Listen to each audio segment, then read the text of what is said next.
రాష్ట్రంలో వైసీపీ పాలన కారణంగా ఇబ్బంది పడుతున్న వారంతా తనకు స్టార్ క్యాంపెయినర్లే అని అన్నారు చంద్రబాబు. టీడీపీ గెలుపు కోసం వారంతా కృషి చేస్తారన్నారు.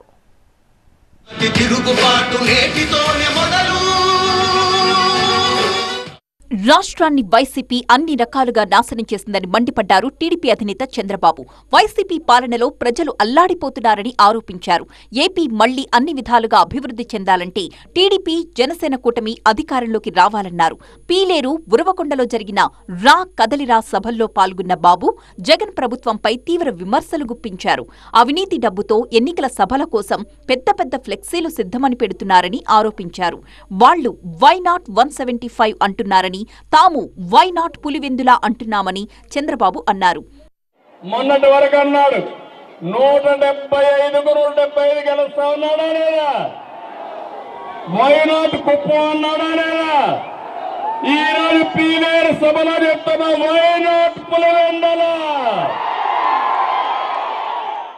జగన్ ని ఓడించడానికి ప్రజలు సిద్ధంగా ఉన్నారన్నారు చంద్రబాబు. జగన్ కు అభ్యర్థులు కూడా దొరకడం లేదన్నారు. యుద్ధం ప్రారంభమైందని, యుద్ధానికి తాము సిద్ధమని ప్రకటించారు. కురుక్షేత్ర ధర్మ యుద్ధానికి జనసేన, టీడీపీ సిద్ధంగా ఉన్నాయన్నారు. 74 రోజులు టీడీపీ కోసం పనిచేయాలని యువతకు పిలుపునిచ్చారు. 74 రోజులు సైకిల్ ఎక్కండి, తెలుగుదేశం జనసేన జెండాలు పట్టుకోండి,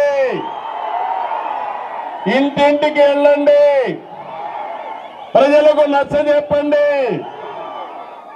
74 రోజులు మీరు పనిచేయండి, 5 సంవత్సరాలు మీకోసం మేము పనిచేస్తామని మరొకసారి హామీ ఇస్తున్నా.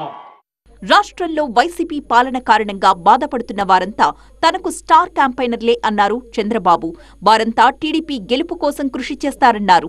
ఎన్నికల్లో పోటీ చేసేందుకు వైసీపీ నేతలు భయపడుతున్నారని విమర్శించారు. ఓటమి ఖాయమని సీఎం జగన్ కు తెలిసిందని, అందుకే ఆయన మాటల్లో తేడా వచ్చిందని చంద్రబాబు ఆరోపించారు.